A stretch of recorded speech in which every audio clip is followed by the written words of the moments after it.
Hello, everyone, and welcome to episode one of Red with a Splash of White. We're of course looking at the previous round of fixtures and just giving our thoughts on what went down. So to start, obviously the big game of the weekend was City Chelsea. It ended up 3-1. Was that a shock? Ooh, I don't no, believe I don't so. think I so. think Actually, the whole no. point was Chelsea were after Chelsea's result against Arsenal, it wasn't really that much of a surprise. Yeah. But the fact that it was all in the first half, all 3 goals. Well, it was all within 15, 20 minutes, I think, wasn't it? It was sort of first 10 minutes Chelsea sort of got themselves in the ball. I mean, there was a back pass, wasn't there, that was picked up and then given as a Chelsea indirect free kick outside the box, which didn't really make much sense. But after that, their City sort of got into a rhythm and went from there. So they took control early on, first 20 minutes. Chelsea dominated the ball. I think they had something like 56 or 55% possession, but they only had 2 shots on target. Obviously that's unusual for City considering They had dominate the ball. Yep. But I mean, there was no clear game plan from Chelsea. It was get the ball and do what with it. You know, I think Too much pass around the back too much. Yeah. City put a real clinic on. Yeah, they were too passive. I think that was the problem with Chelsea. I think I saw a photo on Twitter, and it was I can't remember who. I think it might have been João Cancelo or somebody had the ball in the City half, and all 3 of Chelsea's midfielders in Kante, Jorginho, and Mount were on him, leaving literally the entire rest. There's gaps everywhere in midfield. There was no they're pressing with purpose. Yeah. I think Kante's not the same player there. Yeah. No. With everyone coming back from injury, Chelsea are now looking at. They have now the side that they bought. Other than Havertz, everyone started that game. Yeah. The only one that wasn't a predicted starter was Mount, and he's still a predicted starter for Chelsea. Yeah. But when you look at that, Chelsea should. Oh, absolutely. I mean, what's that? Bigger fight with the side that Frank says is his best team. Yeah, is that what? That's 200 million he spent in the summer. Let's put it this way. Chelsea have had managers in the past who spent not even half of that and haven't been afforded the time. I think City have finally got into their groove. It seems. I mean, they've gone on a really good run. I think I'm personally a big fan of John Stones, and this season he's been. Obviously you're both Liverpool, so there's a bit of a bias there, but you have to say that John Stones has definitely been excellent this season. I really like him because there was talks of him in the summer of going long shot, going out on loan, say to go to Leeds or something like that there. But I think he's really stepped up this season. And City have finally seemed to got in their groove, and it was weird because I seen the starting lineup and they didn't have a Jesus, they didn't have an Aguero.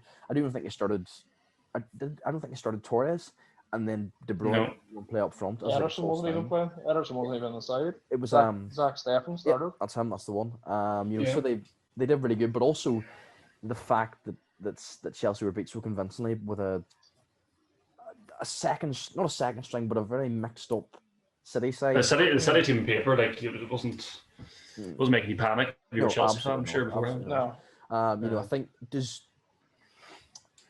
Do we consider United obviously being second? They're obviously going to be, you would say, on paper or in terms of stats, they're maybe Liverpool's biggest rival for the title. But I would say now that City are finding that groove again and put a string of results together, and I think they're probably still Liverpool's. City's still my fear. I think United will drop off. Chelsea's the same. Spurs are hit and miss. Yeah. City are bringing now. Players that they've wanted to play well are playing well, like Gundogan. Gundogan has been great from what I've seen this season. He stepped up massively from what he was a bench player last year. He was in and out. Mm-hmm. But then most of the City's team were in and out. Yeah, Diaz made a big difference as well. He's holding that defense at the back. I obviously didn't watch the game. I just saw the highlights. But what was Rodri like? The big question for Rodri was whether he could do the Fernandinho role, and he hasn't been able to really do over these past few years. Obviously, I know Harper, you're not really a big fan of Rodri as a player, but on something. He's like ahead of his chicken at times, just chasing the ball constantly. And he's no legs. I don't think he has any legs in there to be in by himself. Yeah, exactly. Yeah, Fernandinho with the legs to get about the pitch. exactly. And also, Fernandinho's a very intelligent player in terms of knew when to go, when to sit, he knew when to foul and when not to foul. That's the thing. He's a player that they just need. He's a player they put out there to break up play. Yeah, he's there for that reason. Yeah, he's the key to. He's the reason behind City being able to play, being able to play the football that they can play with such the bombing fullbacks and wingers cutting in, just constant, constant pressing. But without Rodri playing at his full standard, they sort of. I think maybe that's why they struggled this season a wee bit. Is that there? But then everybody sort of struggled, I suppose, in sort of their guards of not having a full pre-season. Moving on, Chelsea. That's the thing. They barely had a striker. Yeah, well, exactly. Yeah, Aguero's been out, and They're Jesus has been in and out, and Torres hasn't really had the game time. I mean, you're talking about signings and about players that should be doing it and they're not. I think you have to look at Timo Werner now. I mean, signed in the summer. I mean, how long is enough time to be a grace period where he needs to settle in?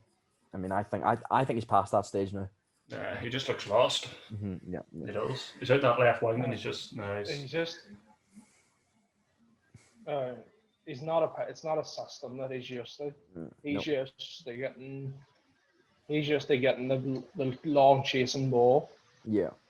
In the Bundesliga, he's looking for the people are putting it out behind the defense. Mm-hmm. In the English game, that doesn't.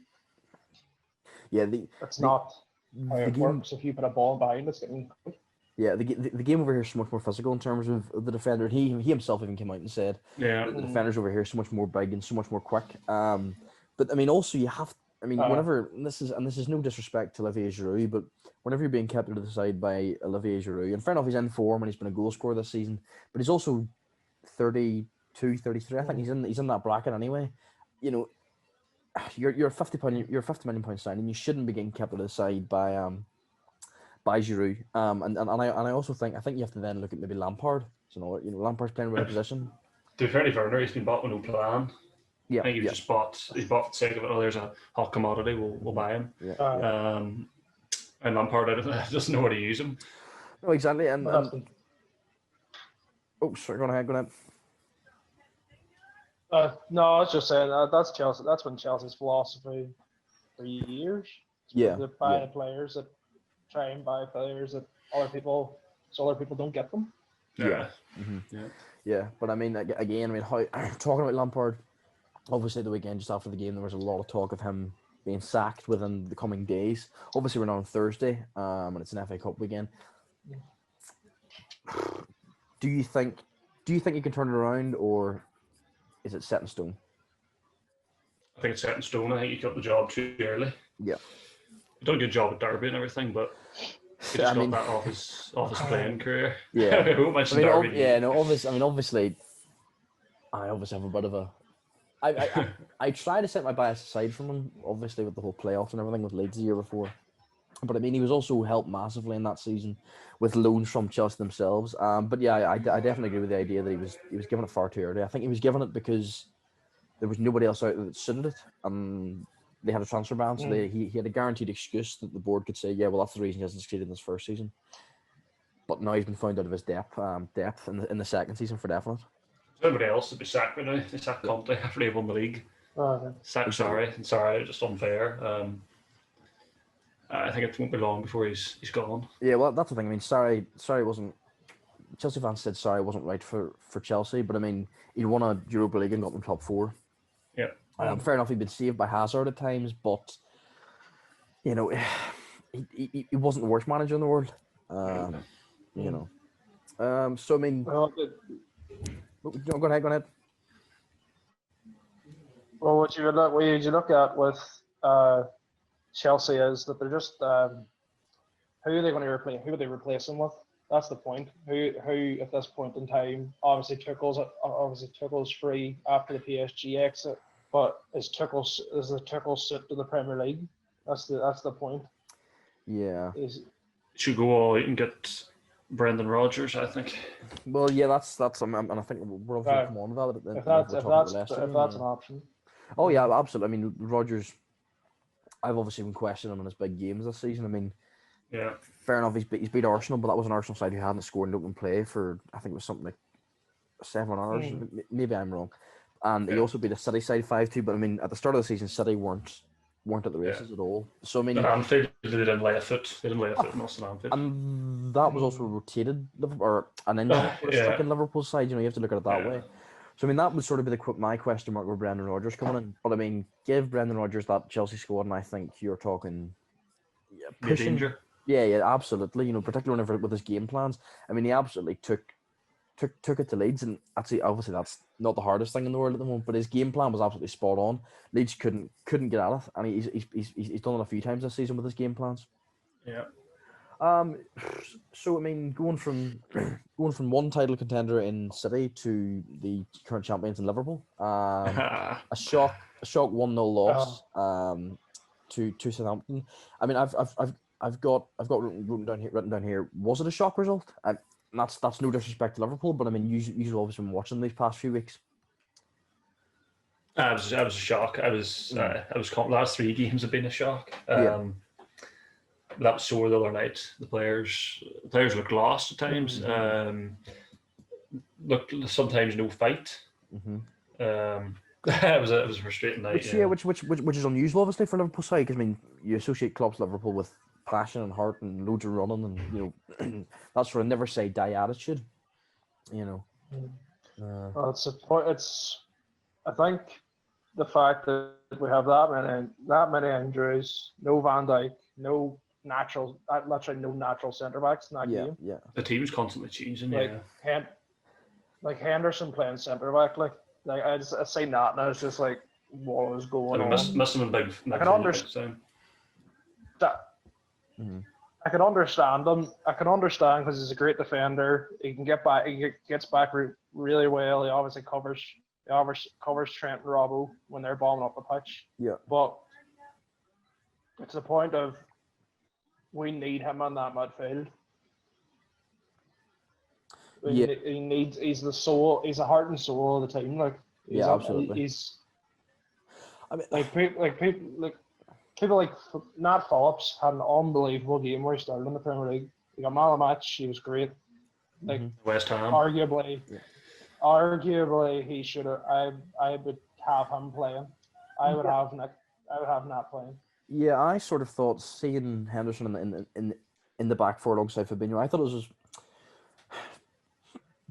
I don't think it was arrogance from Klopp. It obviously wasn't. It was just he thought that's what he needed at the time. But I thought it was maybe a wee bit disrespectful to Southampton. I mean, Southampton are a good side. Hasenhüttl's really turned them around, considering in November of the season before they were beaten 9-0 by Leicester and have completely changed it. I thought it was a wee bit disrespectful. Maybe I'm interpreting it wrong, but I thought surely you have to give not only disrespectful to Southampton, but also disrespectful to the youngsters that are on the bench that could come on, as you say.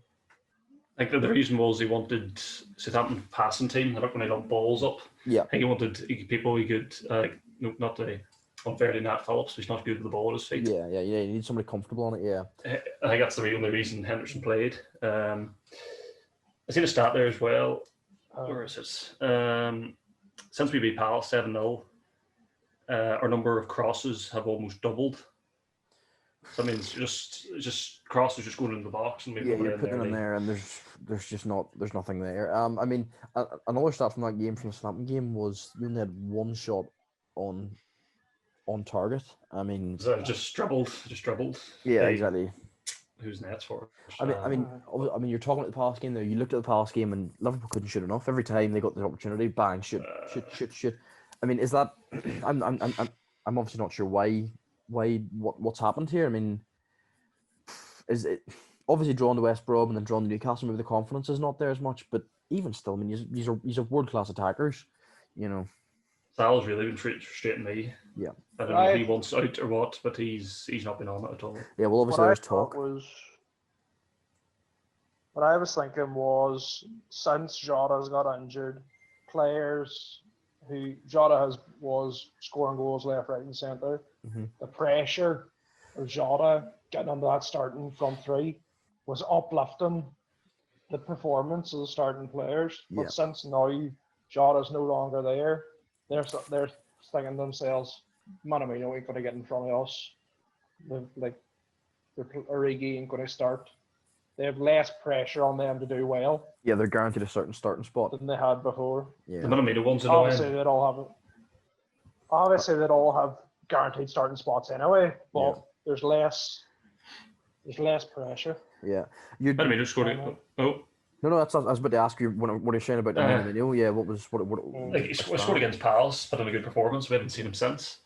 Yeah, exactly. And obviously this season there has been the big questions above Firmino's head. Not scoring enough, sometimes not providing enough. He obviously has his flashes of brilliance, and I obviously think I think he's a very good player. But you're in there, not the excuse, but the reasoning of a defensive striker at some stage has to be. You're a defensive striker, but you're also, whenever you get the chances, you have to put them in the back of the net. You need a goal scorer in the team. Yeah, exactly. I mean, moving on to Trent. Obviously, Trent hasn't been at the races recently at all. But then the whole team hasn't. But I mean, he gave the ball away 38 times before he was taken off. Obviously, if you give away the ball whilst you're trying to make chances, that's different. If it was sort of, we created X amount of chances but gave away X amount of times, that's fine. But I mean, you're just giving away the ball needlessly, as Trent is. You're always going to get punished. I think it was Trent and Robbo were deep the other night. I think Trent was trying to play long balls up the line. I think they wanted the two full-backs deeper to maybe cover Henderson and Fabinho a bit, which I think might have played into the parts. You give the ball away so many times. Yeah, no, absolutely. He's trying to get it up. He's trying to get it up quick to the front three to try and isolate them against the Southampton defence. But no, and then Klopp today came out and said he had COVID last year, which he thinks he hasn't got over. Yeah. Yet, but I don't know how much that plays into it. Why he's maybe maybe he's just sort of trying to give him a bit of a breather from the media. Yeah. But then if he has a COVID, maybe it stalls him. We don't know what's happening. But yeah, I mean, my last point is, like, again, a good job by Ralph Hasenhüttl. I mean, he's been very good. Yeah. So particularly this season, but I mean, getting a big win against Liverpool is massive. I mean, only a few teams have done it this season. I mean, we haven't really talked about many Southampton players, but I mean, I think we talk about. I mean, obviously James Ward-Prowse is the heartbeat of that team. So much goes through him. Yeah. But I mean, Danny Ings, obviously an ex-Liverpool player. I mean, Danny Ings has been excellent. It was a good finish. I don't know how many goals he's got this season, but he seems to have got a few. He's doing well. Doing really well. Well, from what he's made out, what Southampton have made out of two strikers like Che Adams, I don't know really nothing about him. I'm sorry, but then they're building that strike force and that team out of lower players like Bednarak. Bednarak is one solid. Bednarak and Vestergaard. Now everyone one of the best partnerships in the Premier League. And your man Kyle Walker-Peters, obviously, a Spurs. Yeah. Maybe not reject, but an ex-Spurs player, wasn't sort of thrown to the wayside and has done really well this season. And obviously Ryan Bertrand. I mean, he's getting. Ryan Bertrand's a great player. Exactly, a really solid player. That's the thing. But yeah, no. I mean, obviously, fair play to something. Good result. Southampton just need to watch themselves. He can jump ship very easily. If they keep going the way he's going. Oh yes, it could be a similar situation to Pochettino. Obviously, Pochettino left, and so jumping from the current champions and top of the table to the team here, joint top. As a few people have said, in United, who played Villa on the Friday night and won 2-1. Again, a good result for United, but I mean, they didn't particularly play very well. They were a wee bit fortunate. Obviously in the penalty that was given, that was a bit of a dodgy penalty. That was never a penalty. Yeah. Mm-hmm. I mean, I seen there was a touch of contact, but again, not enough to warrant going down. Yeah. I mean, like the stats there, Villa kept themselves in the game. Yeah, absolutely. 52% possession. Mm-hmm. They also outpassed United. They had 407 passes to 407. I mean, United obviously haven't played particularly well, and they haven't played particularly well a few times this season, but they've grounded the results, and that is again a sign of a good team who can ground the results. But again, at the same time, they've also got quite fortunate in some of the decisions that they've got. Yeah. Multiple times. I mentioned commentating last night that What was I going to say? About United, they don't start games well, but as the games go on, they improve. Yeah, they get in there. But last night, even City didn't give them a chance to do that, but I think Villa did. Yeah, that's the problem. Villa started off well, and then United sort of took charge then. Yeah. I mean, do we? I mean, surely at this stage, after 17, 18 games, 17 games, United are beginning to become challengers. But I mean, as you said earlier, they could fall off. I think it could be a similar downfall to Chelsea in that the coach, it could be Ole that maybe lets them down in the end, and also that defense at times is just shambolic. You know, United don't worry me too much in Liverpool. I think it's just City. City is still the main fear. United are playing well at the minute, but yeah, I don't think they can keep it up. No, Klein, any thoughts? United do the same thing they normally do. They play down. They play what? They play down to their opposition a lot. Like. Yeah. Sorry, I was. No, they're a very counter-attacking team. You know, I mean, Maguire has been okay this season, but I mean, it's just. I think that, as I said, that could definitely be their downfall in their defense. But then whenever you have somebody like Fernandes in the team, you always have a chance. You know, it's a question of him consistently performing. You know, say if he gets an injury or he sort of has to come out of the side for a few games, I think they could be in real trouble. Or doesn't get a penalty every game. Yeah, well, that's another thing. But I mean, talking obviously about Villa, and then the fact they started well. I mean, you have to give credit to Dean Smith. Dean Smith's done a really good job with them, considering they were literally goal line technology being turned off away from going down last season. You love good old Dean Smith. He's definitely turned it around. You're a big fan of Dean? I don't mind him. I don't know.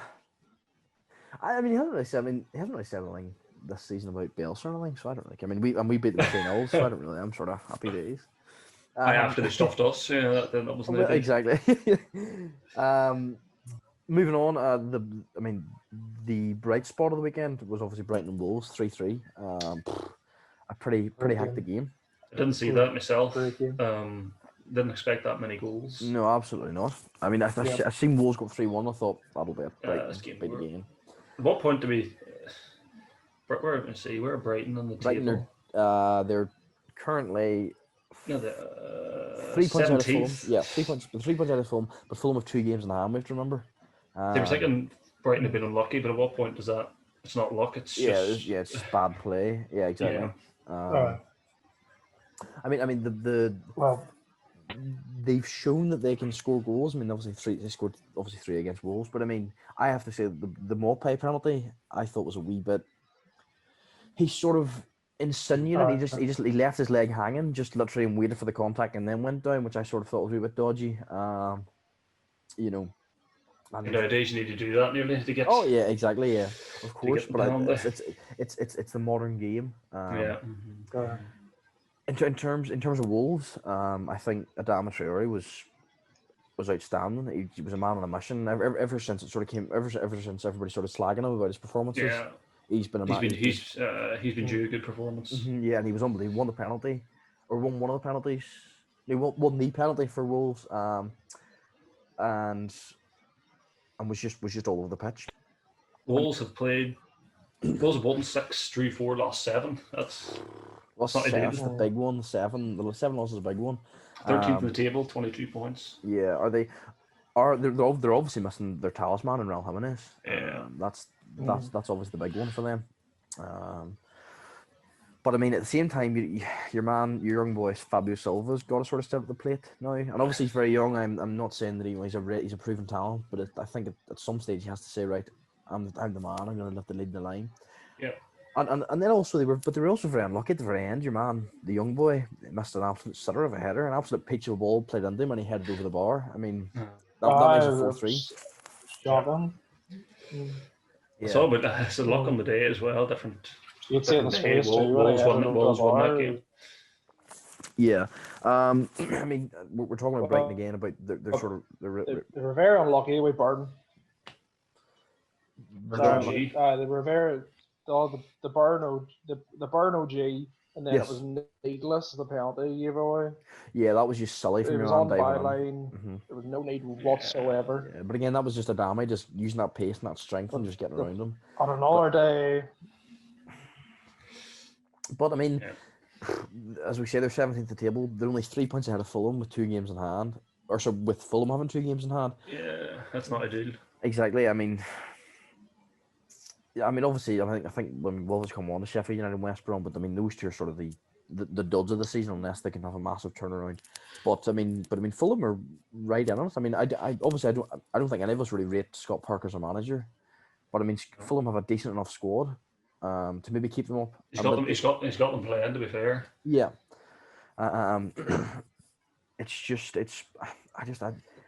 Your man Graham Potter doesn't seem sometimes to play attacking enough whenever he has the opportunity. Maybe not striker. Yeah. But I mean, they obviously they have Neil Maupay, who's been okay. I mean, he obviously scored the penalty at the weekend. But yeah, I think Brighton are maybe missing a few goals here and there, and maybe that's what they need to sign in January to maybe to take maybe another attacking midfielder as well. Yeah. I like Basuma for Brighton. Yeah, very good. He lets that midfield together. I wouldn't mind him a little. Yeah, he's a big guy as well, big physical guy. He just does a lot of running and puts in the hard yards. Yeah. So yeah, moving from one relegation candidate to, well, as we mentioned, the duds of the season, or one of the duds of the season in West Brom. They were beat 4-0 by Arsenal. I mean, we'll obviously come on to Arsenal, but I think we need to focus on West Brom first. I think we all agree I think we all agree that bringing in Big Sam was the wrong decision. Yeah, it's a sore one in Bilic. Yeah. I think the players were playing for him. We could have seen that in the result against City. They somehow nicked a draw there. But obviously the owners just see fear and think they were going down. So I think if Sam comes in, he saved plenty of teams. Yeah, but so they've took the risk and it's not paying off them. Yeah, but he's a dinosaur. Obviously, he's a dinosaur football, but they're so poor in terms of just their football. I mean, obviously, I watched the full game against them. We beat them 5-0, and there was nothing to suggest that, they might have something here. There might be a player that can carry them. Obviously, the young boy Gallagher, I know, Klein, obviously, you're a big fan of him. He's obviously got a bit of song about him, but whenever you've sort of got such defensive football going, he can't do much. Yeah. Mm-hmm. There are a few players in there. I think he's good in midfield. Sawyers. Yeah, I really like him. He's a really tidy player, really good in the ball. But you're not going to hear too much of him. So he's stuck in Sam Allardyce's team. Yeah, whenever you're stuck in a 4-4-2 Sam Allardyce team, you're never going to do very much in the midfield. I think Bilic is now with. Oh, go ahead. Chinese. No. He's with the Chinese side. Is it? I don't. Beijing Guan. Yeah, pronouncing that right. Sounds a bit right. I don't know why. It's beyond me why they ever got rid of him. I'm a big fan of Bilic, and I think he's a good manager, and I think he would have kept him up, or he would have at least done a better job than Sam, who's now winless in his first 4 or 5 games. Yeah, it's something like that. Somehow knocked a point off us. Yeah. But yeah, I mean, obviously moving on. You obviously give credit to Arsenal. Arteta's got them out of that rut that they were in. Starting in Boxing Day when they won 3-1 and has now carried it on and kept going. And he's fair play to him. He's done a good job. Arteta's an interesting one. I know myself at times. Other people are just going to keep getting compared to Pep. Yeah. If you're getting compared to Pep, it probably will take time. But do you think he's the answer? Klein, do you want to go ahead, chip on? I think it's the point of the Arsenal fans will never be happy. I think whether or not Arsenal obviously start off the season I don't know, a form like you can't really I like some of the young players that are at Arsenal. I do.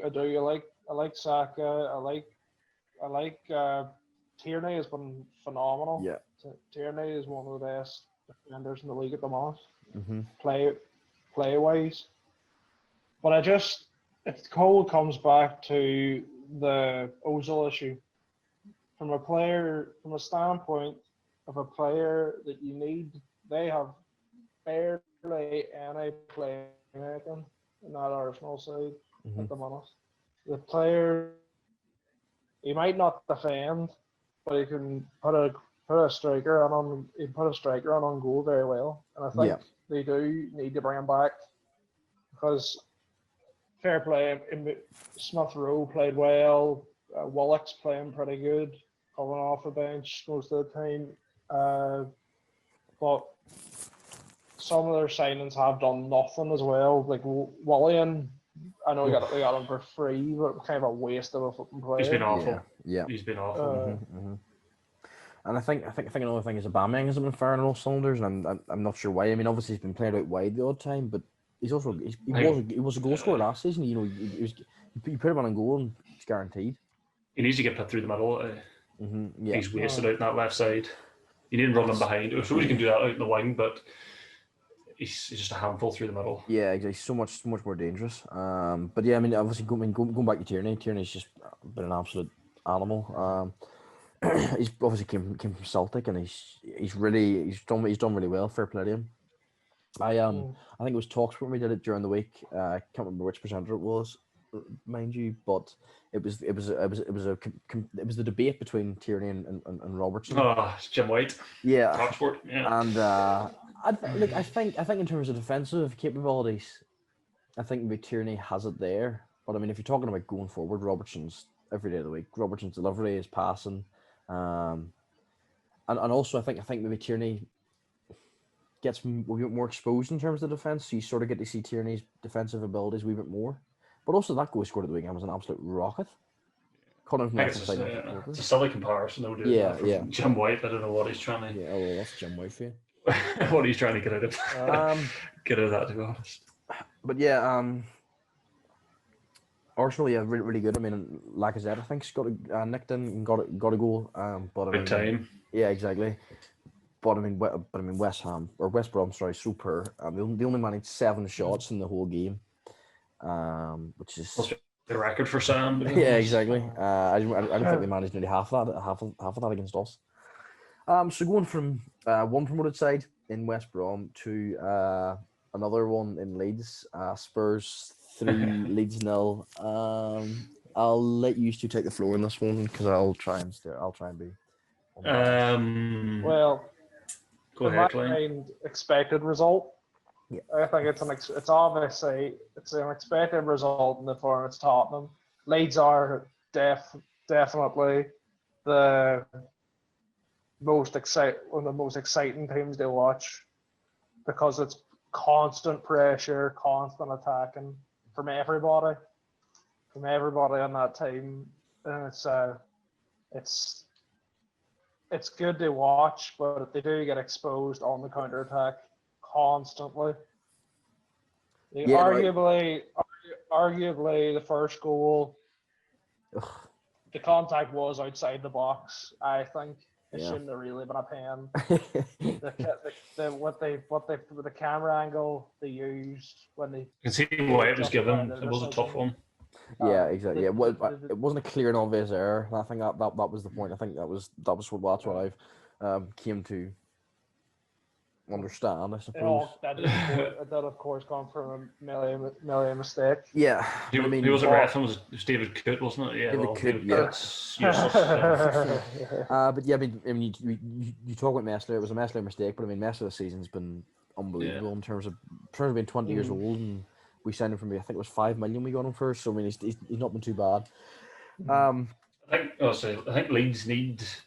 Obviously, they played well against us at the start of the season. I think they need a result against one of the bigger teams. Yeah. Away from home, maybe. To get that stigma away of, they need to change the way they play. And I'm going to come on. I was going to come on to that, but I mean, in terms of Spurs, Son and Kane again linking up. Whenever you've got 2 world class players, up front. That second goal. Magic, absolutely magic. Obviously it's a makeshift back four from Leeds, but it's just as simple as tracking your runners. Obviously I'm never going to say a bad word against any of these Leeds players, considering they're playing some unbelievable football. But it just was a wee bit of just switched off, and just let Son go through. Coming back to the whole style change, I mean, I'm obviously not an advocate for Bielsa changing his style, and I think that anybody who makes the argument that he should hasn't quite got the point that Leeds are a promoted side. Do you know what I mean? Mm-hmm. One of them ones is right, because Norwich came up last year and they tried that, and then of course they went down. Yeah. If you stay up, it's a success. If you goes down, it's failure. I think you don't look like you're going to go down. Yeah, well, exactly. Yeah. I hope we're not going to touch wood, obviously. No. But I mean, it can go wrong. Obviously, we know. I mean, in terms of changing style, obviously Mourinho's just won 3-0, and he set up very defensively. I mean, Leeds throughout the game didn't or looked quite. I think Leeds missed an opportunity. I think Bamford just before the first goal, Bamford missed a decent header, and also I think we could have got an equaliser that he just put a p-wheel through to the keeper. So deep down, Bielsa's probably not. Bielsa knew that he probably could have got something from that game. Oh, absolutely, but that's the story of our lives against the top six this season, is that we could have got against Liverpool, could have got something. Again, obviously we got something in City. Even in the Chelsea game, we could have. We were on it thereabouts. But I mean, in terms of change of style, Jose again set up defensively. Obviously, he's beat us 3-0, but we also saw against Liverpool when he got beat that he was too pragmatic and too defensive. Yep. Mm-hmm. But at the same time, do we think that he can get them challenging in any capacity? Spurs? Yeah. That's a tough one. Yeah, not this year. I'm going to say no this year. No. They're up there. No. Well, it's the time. No, I don't think so. If you look, speaking of time to start playing, if you look at Leeds' schedule coming up, Brighton next week, then Southampton midweek, Newcastle the week after, big game against Leicester, and then Everton and Palace, and then So this is the time. This is the time Leeds now have to get results. Yeah, no, absolutely, yeah. We obviously beat Newcastle 5-2 and then beat West Brom 5-0. So that's sort of two. Yeah. We got 6 points from 9, and one of the games was against Spurs. So I don't think anybody expects us to win that. But yeah, I think this next period is going to be really key. I think if we need to sort of start to carve out a bit of a further gap to the sort of bottom five. Take a next step. Mm-hmm, yeah, but I mean, I said it from the start of the season. The only reason that Leeds will get beat this season is because of the difference in quality, and obviously Spurs have that difference in quality and in Kane and so on, and then also their midfield is very good. Højbjerg, Sissoko, and I'm missing someone. In the belly. And number this season's been excellent, I have to say. He's definitely stepped up to the plate. Mm-hmm. So, moving on from Leeds and Spurs to another side who there's been questions over their style recently in Newcastle, who are big 2-1 by Leicester. I mean, Leicester not be third now. I mean, again, we talked about it. Brendan Rodgers doing an excellent job there. We have, absolutely. Yeah. Now, once again, they're right up there. I don't know what their next step is. Brendan keeps saying about targeting Europe. So that's brilliant for Leicester. They keep getting Europe each year. Yeah, absolutely. Just another few signings maybe. Keep Vardy. Yeah, exactly. Vardy again stepping up, and it's been unbelievable. And obviously, James Maddison's another player that's just really taken to it this season. And Fofana at the back's been immense. Mm-hmm. Absolutely, considering they also lost Ben Chilwell in the summer. And Castagna's done well. Yeah. Yep, Castagna's been phenomenal. Great signing. But talking and obviously moving on to Newcastle. I mean, if there's questions over Bielsa's style, there has to be questions over Steve Bruce's style. I mean, it's so defensive, so pragmatic is the exact term I've seen a lot of people using. I've seen a few Newcastle fans saying on social media and the likes that they'd like to see a bit of a change in style. What do we think? Is it a question of yes, they can change their style, or Steve Bruce is doing the best he can with the squad that he's been sort of given? I think Bruce is doing the best he can. To be fair to Bruce, he's changed style. I don't know if it was last year, maybe this year. He's tried different. He's tried Johnson through the middle. He's tried him out wide. He's brought in Callum Wilson. Yeah, I think Bruce gets too much stick. I think he's doing a good job. Yeah, well, I mean, he should keep them up. You know, that's the thing. There's definitely worse sides than Newcastle this season. Definitely. But yeah, again, they just haven't got investment. Callum Wilson this year has definitely stepped up. Fantastic. I think they signed him for was it 13? 20 million? Was cheaper than that? It was about, maybe it was about that. Yeah. You know, let's say 20 million, even 20 million for how many scored, however many goals so far is an excellent return. I just like to see them get that tight get. We give him some money. Yeah, Mike Ashley. See what he can do. See what he can do then. But that'll never happen. Mike Ashley give him money. We could do a whole topic on that. Yeah, exactly. If it comes to the point that they do sell the club, that's when Newcastle will be able to obviously start buying players. But it's a point of saying there's a point they put forward to: are they being saved this season by Darlow's performances?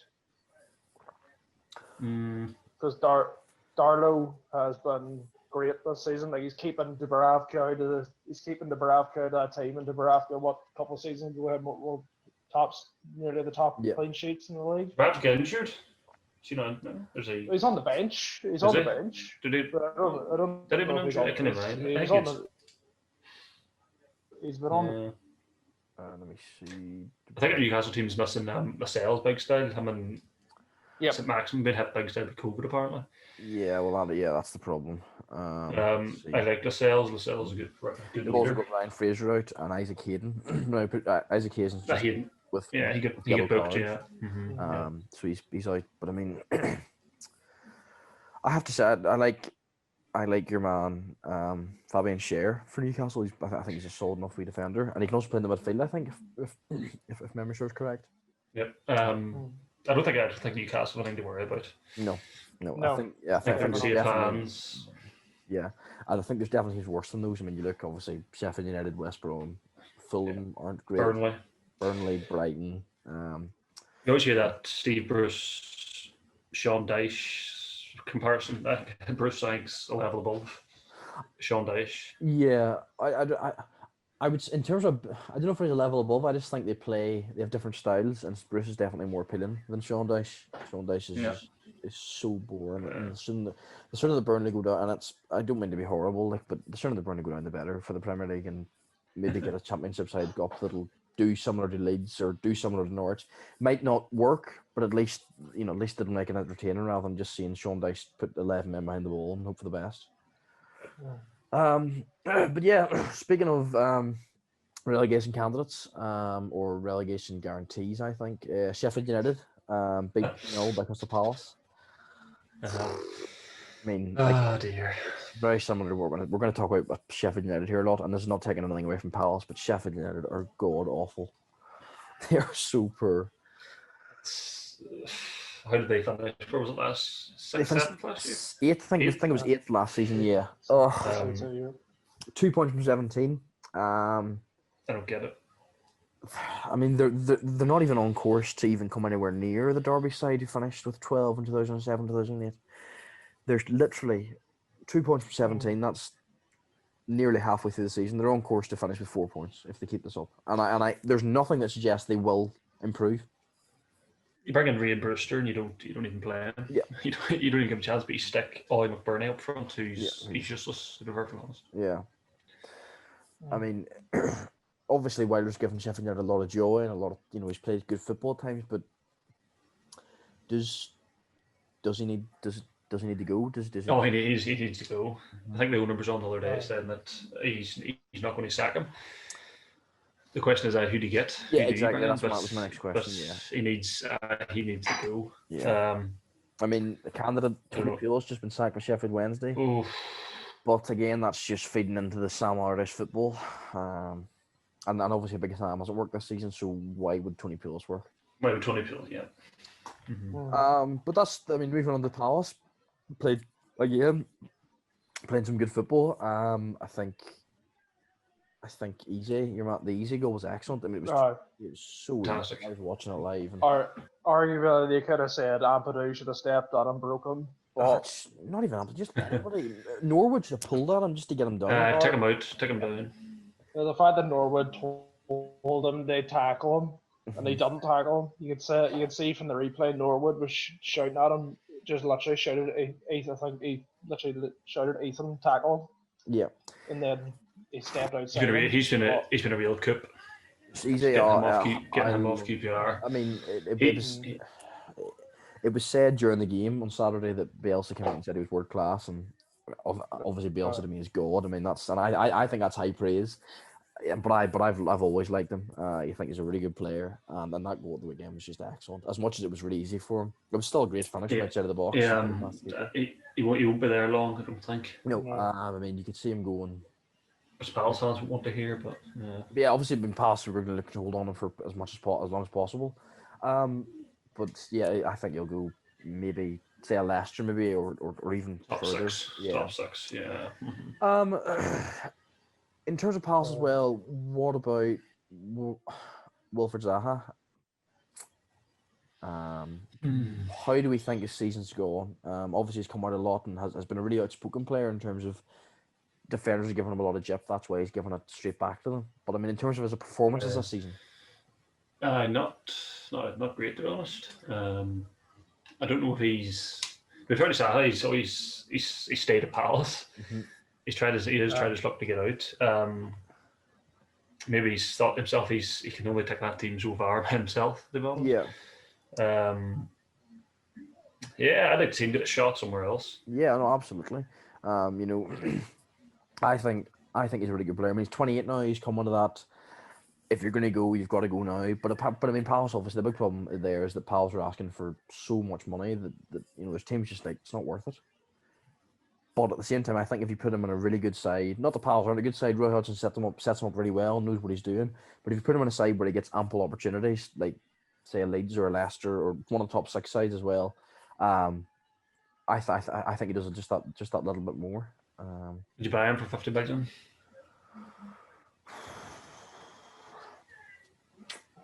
I mean, if you're a top 6 side, I don't really know. 50 million.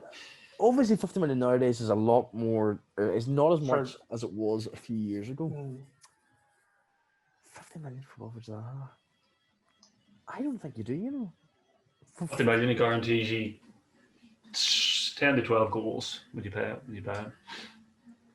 See, if you're looking for 10 to 12 goals, Puts Harrison on the bench. Yeah, we're talking about just for Leeds. Well, in general, or we'll go to Leeds. Well, in Yeah. general, it doesn't really matter, but yeah. Yeah. Oh, yeah. No, I think well, absolutely. Yeah. If you're talking, I would take him at Leeds absolutely. You take him at Leeds. I think obviously I love Jack Harrison, but I think Zaha he's tall, he's strong, he's quick, he knows where the back of the net is. He can influence the game. I mean, if you're talking Zaha on one wing and Rafinha on the other, and then well, I don't know when it's Bamford, but it could be anybody. It could be, you know, whoever Bielsa wants. Paddy. And I'm a big fan of Patrick Bamford, but I think there was somebody else coming in there. Not on a completely different Leeds side, but that's all hypothetical at the moment. Similar to yeah. At the moment, Zaha is at Palace, and they're doing really well. What are they up to now? I think. I had it up there. They're 14th. I don't know. I think Roy's time could be up. You know, well, not right now, but I think if they keep going the trend they're going, I think Palace fans will want them out. Yeah, soon at some stage. But I mean, 22 points off of 17 games. Yeah, they've done all right. They're never an easy game. An easy game. No, absolutely. But yeah, no. I mean, I think you could be right. I think Roy could be gone, but then who do you get in? That's the big question at the moment. That's the question. God knows. And then for a side like that, do you attract? Yeah, exactly. That is the question. But then Palace give you a bit of money. They're not too tight. Thankfully, Some manager might fancy it. Yeah. And then final game of the weekend was Everton West Ham. Obviously, well, it was the first game of the weekend, but in our list it's the final because it was so bloody boring. Oh dear Lord! Yeah. Everton beat 1-0. Thomas Suchek again stepping up to the plate and delivering for West Ham. The potato salad man. Yeah, the potato him and his potato salads. But you got a bowl of it today, I think. But you have to. I have to give credit to David Moyes at West Ham. He steadied the ship, got them just playing, just getting by, playing not good football, but getting results at times when they need to. And also we have to bear in mind, I think they're still missing Antonio from. I think he came on off the bench that game. Did he? Oh, well, he's just back. So he's just coming back. Then that's even better for them. Yeah, he came on in the 59th minute. Yeah. Yeah. But I mean, we're talking about West Ham, Everton.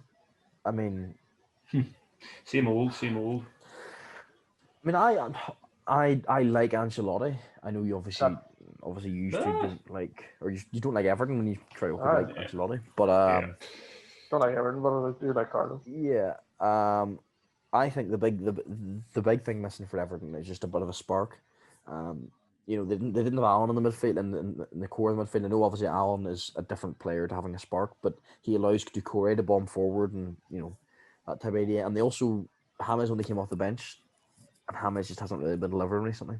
No. So I think maybe that's what they need to look at is maybe another attacking midfielder, player. But then again, they spent so much money. They've spent so much money in the past few years.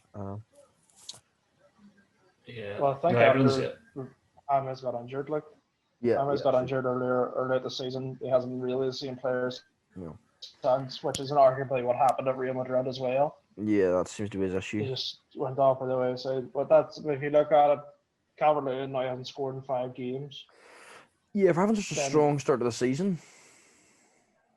Yeah, he hasn't delivered recently. What's that? He did do well. He got a lot of overhype for Calvert-Lewin. Yeah. So yeah, Moyes did a good job. West Ham, Everton just needed a wee bit of something coming from somewhere. So that's us. That's the weekend looked at. It's FA Cup weekend. I mean, in terms of looking at the fixtures in that regard, is there any big shocks we could see? Sort of the cup sets, so to speak. Crawley to beat Leeds. It probably would happen, to be honest. Leeds don't do FA Cup fixtures. We just fire the second string side and hope for the best. It looks like our game tomorrow is going to go ahead. There's an announcement tomorrow, but looks like it could be under 23s against us. Well, that's fine. I mean, it was the same last year. We had a FA Cup, yeah. I mean, Spurs were Marine. What could there? I mean, Mourinho plays such. Obviously, there's talent takes you so far. But the football Mourinho plays, I mean, surely there's maybe a chance for Marine to do it. It's a very slim chance, yeah. That would just been a good day out if the fans were allowed. That's what that would have been. Yeah, exactly. Yeah. Well, I think that game's just going to have players like George Marsh playing, Harvey White, that boy Sirkin, Tangana. It's not going to have the starters playing really. No. Vinicius will probably play. Yeah. Yeah. And then later on the Sunday night, Newport home to Brighton. Could be another. I mean, Brighton will obviously probably be a second string side, so who knows? And that's the Stockport home to West Ham. Stockport to West Ham, yeah. Could be, but again, it's. Game of interest to me is United Watford. Yeah. Yeah. Watford could pull up a result against United there, depending on the team United play. Watford are okay, but again, they've sacked their manager and got somebody else in midway through the season. It's just stupidity. It's just a merry-go-round of that club. It always has been. I just don't get it. But yeah, so that's episode 1. I suppose thanks for watching, and we're back with episode 2. We're doing FA Cup fixture. We're doing FA Cup review, or we're just doing mid-season review. Well. We'll make a decision. We surprise. Yeah, we'll be able to surprise. We surprise. Yeah. Surprise episodes. And we'll definitely be back for the next round of fixtures in the Premier League. So thanks very much for watching, and see you later.